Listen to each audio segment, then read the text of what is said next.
Hola a todos, mi nombre es Ro, bienvenidos al canal de Lodrilun. Al momento de aprender caligrafía, es probable que comencemos practicando las letras por separado, y puede que cada una de ellas nos salga bien, pero al momento de ponerlas juntas en una sola palabra, es probable que no se vea prolijo o parejo, y eso se puede deber a que estemos fallando en alguno de los puntos de proporcionalidad de la palabra. Veamos entonces cuáles son los 6 puntos clave a tener en cuenta al momento de escribir en caligrafía. Antes de que hablemos de las proporciones, me gustaría explicarles un par de términos clave sobre las palabras. Lo primero se llama línea base, que es donde apoyamos la palabra, vendría a ser nuestro renglón.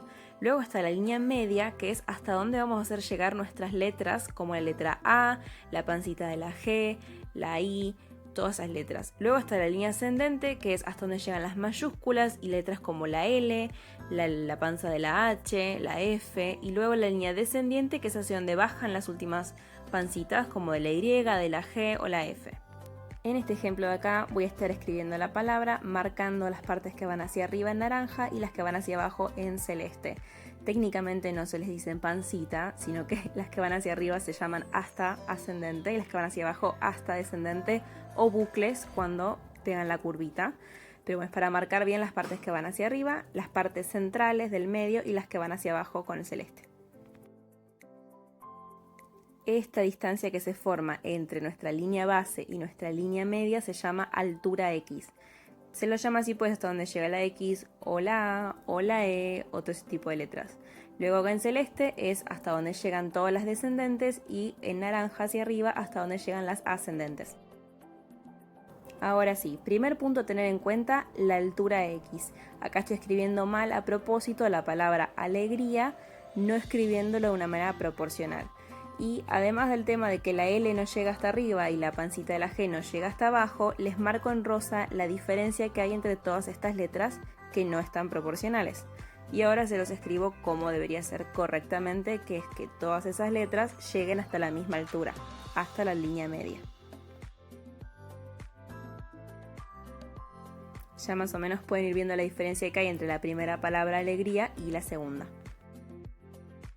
El segundo punto a tener en cuenta es la altura del ascendente y del descendente. Cuando escribimos una palabra con varios ascendentes o varios descendentes, tienen que llegar hasta el mismo nivel. Acá la primera palabra, atento, o la segunda, pompa, las letras que van hacia abajo no están llegando al mismo nivel. Fíjense, la T no están las dos a la misma altura, o la P no están las dos a la misma altura. Y la idea para que quede proporcionado es que todas lleguen a la misma línea. Acá lo vuelvo a escribir en color azul como deberían ser los dos llegando hasta la misma línea.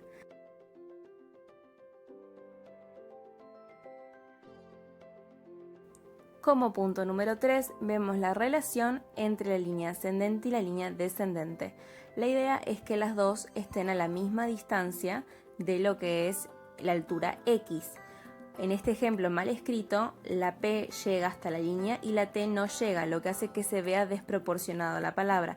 No es obligatorio que la línea descendiente y ascendente estén a la misma distancia exacta que lo que es la altura X. Pueden ser o las dos más chicas o las dos mucho más grandes, pero la idea es que sean las dos iguales. Como punto número 4, vamos a estar hablando del espaciado entre cada una de las palabras. En este ejemplo que está mal escrito, algunas las escribí mucho más pegaditas y otras mucho más separadas.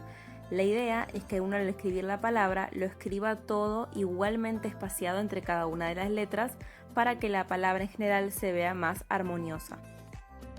En esta parte de acá les marco con rosa las distintas distancias en la versión mal escrita, y en el hola es muy común, me pasa todo el tiempo, de hacer mal la L y que me quede pegada a la letra O y hace que la palabra en general no se vea bien. En el ejemplo azul lo escribo lo mejor espaciado posible, y digo posible porque este es el aspecto de los que más me cuesta a mí también manejar.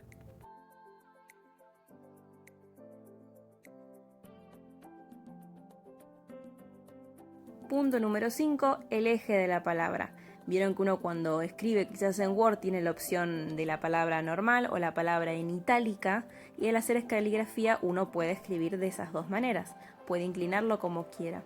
El ejemplo que está mal y queda mal proporcionado es cuando variamos ese eje en todas las letras. Acá con rosa les marco cuál es el eje y se basa en la parte más gruesita de la letra. Esto hace que se vea muy mal la palabra cuando no elegimos un eje y nos basamos en ese eje toda la palabra. Este también es uno de los puntos que más me costó aprender porque solía escribir para cualquier lado todas las letras.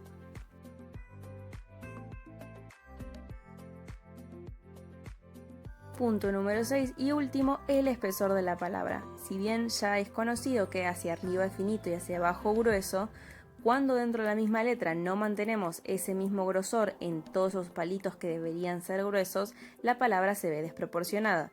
Acá está súper exagerado para que quede más notorio, pero el concepto detrás de eso es eso, todas las partes finitas deberían ser igualmente finitas a lo largo de toda la palabra, al igual que todas las partes más gruesas deberían mantener el mismo espesor. Breve resumen de lo que vimos. Todas las letras de altura X deben llegar hasta la misma altura, hasta la misma línea, ascendente y descendente, las dos tienen que llegar hasta la misma línea que elijamos, la relación es que más corta o más grande, pero las dos tienen que ser exactamente iguales, el espaciado, tratar de que sea equitativo entre cada una de las letras, el eje, lo mismo, intentar que sean todos los ejes paralelos y mantener el espesor entre todas las líneas finitas iguales y todas las líneas gruesas del mismo espesor. Eso es como el resumen básico. Si quisieran conseguir este tipo de hojas con las líneas guía, las pueden obtener de forma gratuita a través de mi página web. En la descripción se encuentra el enlace para que puedan acceder y de esa forma van a poder descargar no solo las hojas de práctica, sino también la guía de trazos básicos de caligrafía. Las dos guías están diseñadas para ser utilizadas tanto con rotuladores de punta grande como punta pequeña. Como siempre, si les resultó útil este video, recuerden darle like y suscribirse al canal. Nos vemos en el próximo.